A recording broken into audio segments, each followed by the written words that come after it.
आशाज़ Hindi classroom में आपका स्वागत है। आज हम देखेंगे कक्षा 6 की कविता ओस। इस कविता के कवि हैं सोहनलाल द्विवेदी। हम देखेंगे इस कविता का भावार्थ एवं प्रश्नोत्तर।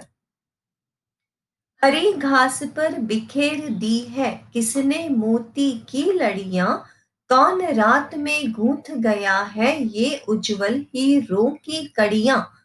इन पंक्तियों का अर्थ है, ओस कविता की इन पंक्तियों में कवि सोहनलाल द्विवेदी यह कहना चाहते हैं कि सर्दी के मौसम में सुबह सुबह हरी घास पर बिखरी ओस की बूंदें ऐसे लगती है मानो किसी ने मोती की लड़ियां बिखेर दी है। ये चमकती हुई ओस की बूंदें ऐसे लगती है जैसे रात में किसी ने आकर हीरो की कड़ियां बना दी हो। जुगनू से जगमग जगमग ये कौन चमकते हैं यों चमचम, नभ के नन्हे तारों से कौन दमकते हैं यों दमदम।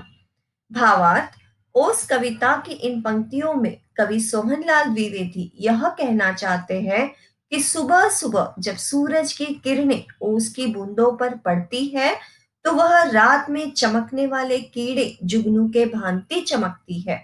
सूरज की किरणें इन ओस की बूंदों के ऊपर पड़ने के कारण वह आसमान में चमकते हुए तारों की तरह टिमटिमाती है।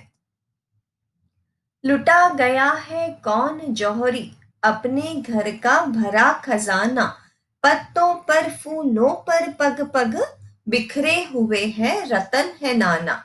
अर्थात ओस की चमकती हुई बूंदों को देखकर कवि को ऐसा लग रहा है जैसे पत्तों, फूलों और कदम कदम पर नाना प्रकार के रतन बिखरे हुए हैं, जैसे कोई जौहरी अपना पूरा खजाना लुटा गया हो। बड़े सवेरे मना रहा है कौन खुशी में यह दिवाली, वन उपवन में जला दी है दीपावली निराली।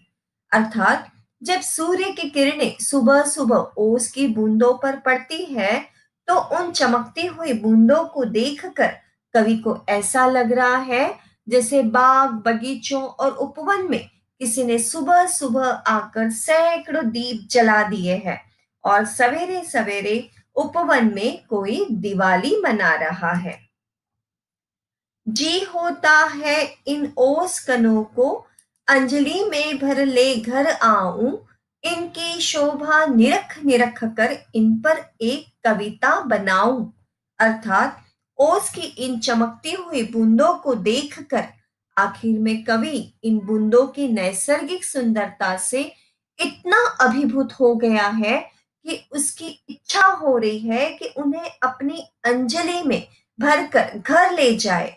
घर में वह उनकी शोभा को बारीकी से देखकर उन पर एक सुंदर सी कविता लिखना चाहता है। अब हम देखेंगे ओस इस कविता के प्रश्न उत्तर। प्रश्न 1, ओस कविता के कवि कौन है? उत्तर, ओस इस कविता के कवि सोहनलाल द्विवेदी है। प्रश्न 2, ओस इस कविता में कवि ने किसका वर्णन किया है? उत्तर, ओस इस कविता में कवि सोहनलाल द्विवेदी ने ओस की बूंदों की खूबसूरती का वर्णन किया है। सुबह के बेला में घास पर, फूल, पत्तों पर और वन उपवन में हर ओर जो ओस बिखरी होती है और सूरज की रोशनी में चमकती है, उनका भिन्न भिन्न उपमाएं देकर कवि ने बहुत ही मनोहारी वर्णन किया है। प्रश्न 3, हरी घास पर ओस की बूंदें कवि को किसके जैसी लग रही है? उत्तर, हरी घास पर बिखरी ओस की बूंदें कवि को मोती की लड़ियों जैसी प्रतीत हो रही है। प्रश्न 4, कवि ने ऐसा क्यों कहा है कि कौन रात में गूंथ गया है यह उज्जवल हीरो की कड़ियां? उत्तर, कवि सोहनलाल द्विवेदी ने अपनी कविता ओस में ओस की बूंदों का बहुत ही सुंदर वर्णन किया है।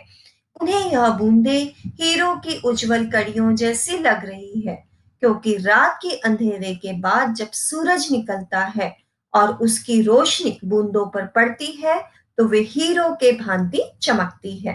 प्रश्न 5, कवि ने ओस की बूंदों को जुगनू और तारों की उपमा क्यों दी है?